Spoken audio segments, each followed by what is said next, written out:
Stay connected to the world around you. KPBS brings you trusted news, compelling stories, and in-depth reporting every day. Wherever life takes you, KPBS is here, on the radio, online, and on the go. Discover more at kpbs.org.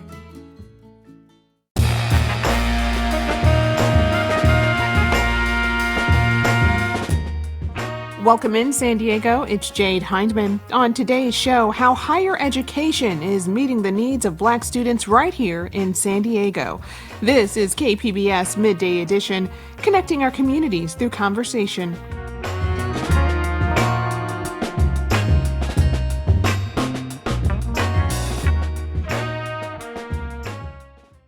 In early December, a statewide board named 31 California colleges Black Serving Institutions, or BSIs. Two of them are right here in San Diego, and City College and Mesa College are both of them. The designation is the result of new state law that highlights campuses supporting Black students. Joining me to talk about it is Dr. Ricky Shabazz. He's president of San Diego City College. Mr. Shabazz, welcome. Glad to be here. Thanks for having me. Glad to have you on. Also, Dr. Ashante Hands. She's president of San Diego Mesa College. Ms. Hands, welcome. Thank you so much. Glad to be here. Glad to have you both here. So, I'm curious to get both of your reactions to this. Your colleges received this designation back in December. What was your reaction to hearing that Mesa College and City College were among the first California schools to be named Black Serving Institutions? Ashante? Well, we were ecstatic about the news. Mesa College has this incredible, bold vision of becoming the leading college of equity and excellence. And this type of designation brings us closer to that vision. And so for me, it just really recognizes the enduring brilliance and resilience of Black students and acknowledges persistent systemic barriers. So this will allow us to strengthen our responsibility to create learning environments, support systems, and opportunities that honor Black systems. So for us, this designation is not just symbolic, right? It's a promise, and it's one that we're prepared to meet with great intention, with action, and unwavering care. All right. Well, Ricky, I want to ask you the same question. What was your initial reaction to this designation? It definitely aligned with our core mission, and I was so happy that all the work of our wonderful faculty, classified professionals, managers, and supervisors that it took to fill out the application. City College, being one of the oldest community colleges in the state and in the nation, has a long history, tradition of supporting all students, but certainly Black students, with our population nearing nearly 14% and our employee population nearly mirroring the number of Black students at 12 to 14%. It really did do what Ashanti has already said. It delivers and holds us accountable to a promise that everyone who comes to our college deserves support and access to the middle class and beyond. Yeah. So, Ashante, the BSI designation, it's born out of a new law, and that was Senate Bill 1348. What can you tell me about that law and its main objectives? Yes, the SB 1348 really helped to move the work of serving Black students from aspiration into a state policy. What the law does is it recognizes institutions that demonstrate intentional, data-driven commitment to Black student success. So it's more than access, it's about outcomes. And so this honors and recognizes the work that the 33 institutions have already been doing to serve and support their Black students. But what it does is allows us to strengthen institutional accountability around this area. So again, it's not just access, but outcomes. Okay. And, I want to talk about why this is needed in the first place. You look at the stats, and Black students have the lowest completion of degrees and transfer rates compared to their white and Asian peers within the California community colleges system.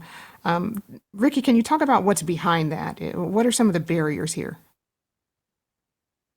The challenge is multifaceted in a sense that community colleges really are positioned to work with our colleagues at the K through 12 and our colleagues at the four-year institutions to create this pipeline, not for just Black students, but all students. But in this case, the topic being Black students, we know that the majority of Black students nationally start at a community college. That's where they get their first taste of higher education. And so, keeping with this notion of a promise, there is a very real need to meet the expectations, the needs, the desires of our Black students so that they can matriculate not only to other systems of higher education, but be prepared to go in to the workforce and above livable, high demand careers. And so this designation allows us to focus more strategically on the outcomes, as Dr. Hans has said, to ensure that our Black students are thriving much like any other students on our campus.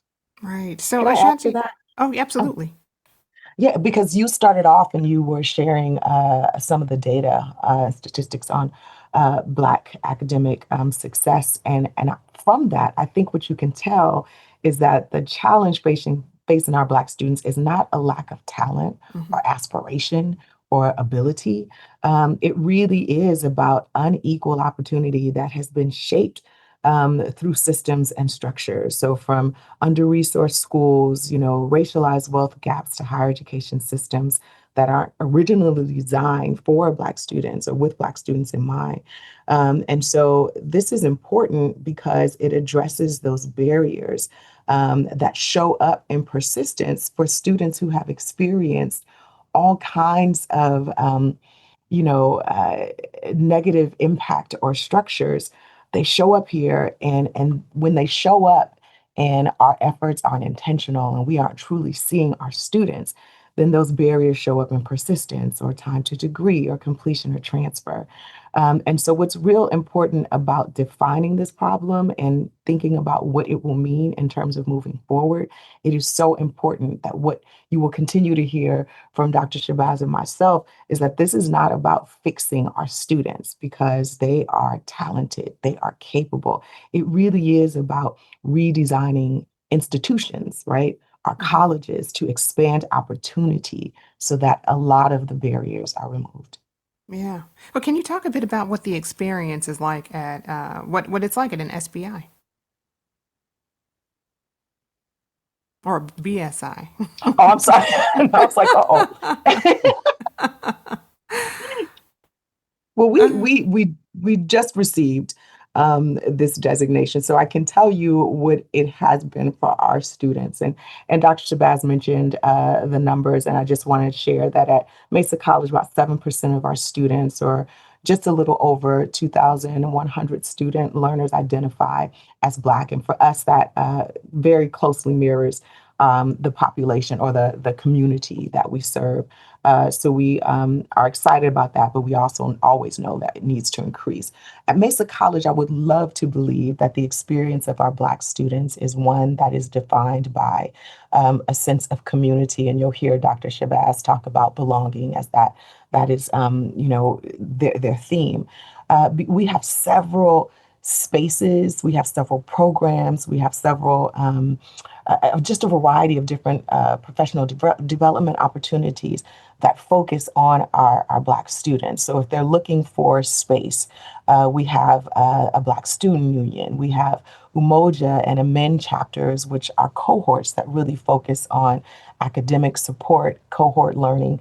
We have, a Black faculty counselor collaborative, a Black student success work group, Black studies program. So there are going to be places on campus that individuals can go to. We also have something called the Harambe Protocol, and Harambe really is like pulling it all together. And so we have over 9 or 10 different campus organizations that focus on Black students that come together to help make sure that we are seeing our students and meeting their unique needs. We have mental health services, we have basic needs, we do embedded tutoring, grants, scholarships.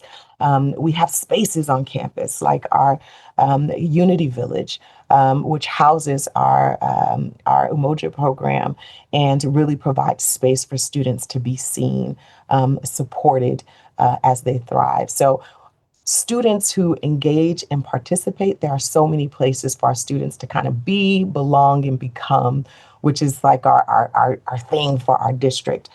So I would like to say that their experiences, one is where they feel supported, where they know that they belong. We also have a very thriving athletic program. And we know that many of our Black students have talent in this area. And we are so excited about this because Mesa College is listed as one of the nation's top 2-year athletic programs. So about 12 to 14% of our students athletes identify as Black. And recent data shows that we have awarded over $2.4 million in scholarships for our student athlete football players alone. So there are opportunities to engage, to transfer with dollars, and again, to feel supported and seen. Wow. And Ricky, San Diego City College also has a number of programs serving Black students, academically and personally. One that comes to mind is a barbershop that offers haircuts and support services, primarily for Black students. What can you tell me about that? Yeah, the barbershop was an intervention created to connect students with resources. And to build on what Dr. Hans has said, and I can agree completely, this is about our students being seen, being supported, and this is also about connecting them to resources. So the barbershop is an intervention. It costs $50 for those who don't know to get a haircut in San Diego. And many of our students are student parents. Many of them are working multiple jobs.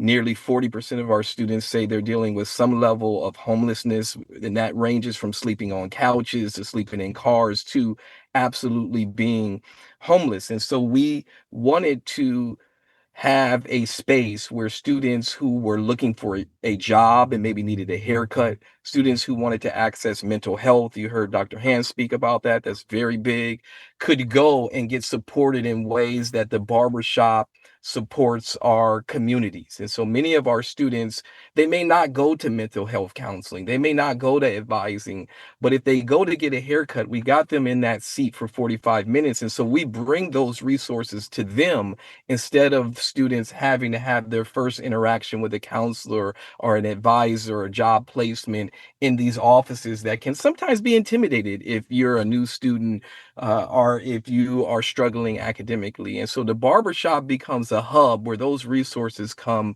to students. And we're very proud to say that students who use the barbershop had a higher persistence rate and GPA compared to general population of students who didn't. So it's working, and we're looking for ways to expand those resources. And before someone asks me, yes, women come to the barbershop to get faded up and to get lined Okay. up. It is not gender specific, and we also have a female barber in the barbershop. Okay. All right. Meeting the needs of everybody. I like that. I Is it? love, can I just say that I Yeah. Yeah. love the concept of the barbershop and really meeting our students where they are and taking advantage of those cultural experiences and opportunities. So, Dr. Shabazz, thumbs up, kudos to you all for modeling the way with that. Can I mention just a few more things that we do? And these are Absolutely. things that span with City and Mesa, but um, I think it's important for people to know that community colleges have more than 30 very clear, direct pathways for students to transfer to HBCUs, historically Yes, Black yes, colleges and Yeah. universities. yes. And so last year, Mesa College served on what the community college district, not the community, the California Community College system does is they have an HBCU caravan. Hmm. And so Mesa College was included as one of those 11 stops statewide, and it was only one stop in San Diego County. And so again, we have what that does is that means that we bring HBCUs to our campus. Students are actually able to talk, interact with. There are some on-site acceptance that sometimes happens. And with these agreements, our associate degree for transfer agreements, students are guaranteed admissions and in some instances are able to receive in-state tuition. And so we think that it is an incredible opportunity that our district and both of our colleges take advantage of. Something else that we have at Mesa College that I think is pretty special is we have a world art collection. And this world art collection actually started as an African art collection. And it has grown because so many people were excited about the way that we were stewarding and showcasing and engaging, involving our community. And so we have over 1,300 pieces, authentic pieces from 60 countries. It's the most diverse collection in the region. And we are just excited because not only is it a place where people can come and interact with African art and culture, but we also provide training, internships, museum curation, exhibit design, you name it, ways for people to engage and explore this as a field. And then the last one that I want to talk about is we have something called the Mesa Impact Ship Program. Mhm. And I love the word impact ship because it's interning with a purpose, right? An internship with the purpose. And one of our goals at Mesa College is to make sure that every student has the opportunity to have a paid internship. The program that we have right now really focuses on um, on Black students, Latinx students, to make sure that they have hands-on internships to build professional skills and to have equitable access to the workforce training. So many of these programs that we have here, City College has similar programs, but I think it's so important for people to know that, again, when access is one of the biggest barriers, we are going to provide direct access for our students to experience economic mobility, to transfer. Both of our schools rank when it comes to being the number for Mesa College. So we're the number one UC transfer institution in the region. Number one transfers to UC San Diego. Number four in the state for UC SD, and number two for SDSU transfers. For Black students who come to our campuses are going to come. They're going to have incredible experiences. They're going to have direct access to employment, and they're also going to be transferring to incredible places. There's so many reasons why students would come here and why the experience would be so rich at City Yeah. of Mesa College. Absolutely. Well, as a graduate of an HBCU myself, Florida Nice. Agricultural and Mechanical University, Awesome. And you? yes, that's right. I can say, the curriculum is different in that, whether it's a chemistry class or a psychology class, it's culturally informed. There's an accurate account of history woven into that curriculum. Accurate account. I love the way you said that. You know, Absolutely. yeah, and then, Black innovators and pioneers are uplifted as examples for all of us. What's woven into the curriculum in the Black serving institutions that bridges that gap for students who are looking to continue on? Yeah. And if I could jump in then, as you've heard Dr. Hand say, any student in San Diego is so blessed that we have really four um, great community colleges in the region, and Sadiqa expands that. But being in San Diego, I got to give a shout out to San Diego Miramar College and our sister down at the College of Continuing Education, because between these four institutions, you're going to have opportunities for Black students to excel academically and move on to either careers and or to transfer. To answer your question, long before we became a BSI, we were a BSI at San Diego City College, and we've worked to decolonize the curriculum. And so you've heard Dr. Hans talk about several learning communities. And if I can expand on that, we have classes that are team taught at both institutions, whether it be Puente, whether it be Emoja. We have a program called Hubu, which is for Black and Latino males. These learning communities are team taught by faculty across disciplines. So you'll get an English professor, you'll get a math professor. Shout out to Dr. Rob at City College.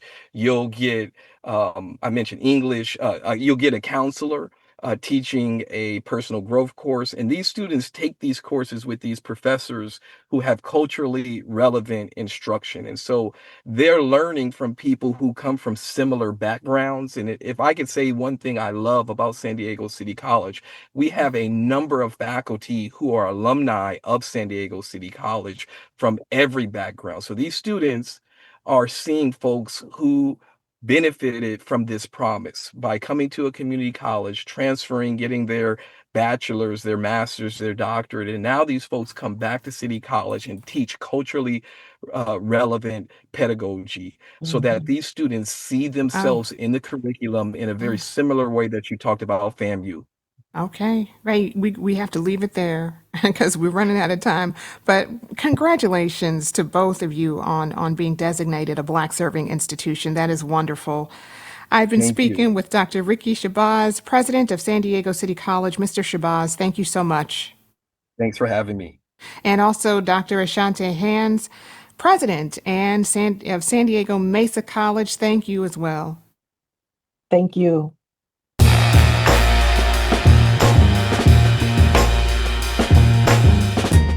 That's our show for today. I'm your host, Jade Hindman. Thanks for tuning in to Midday Edition. Be sure to have a great day on purpose, everyone.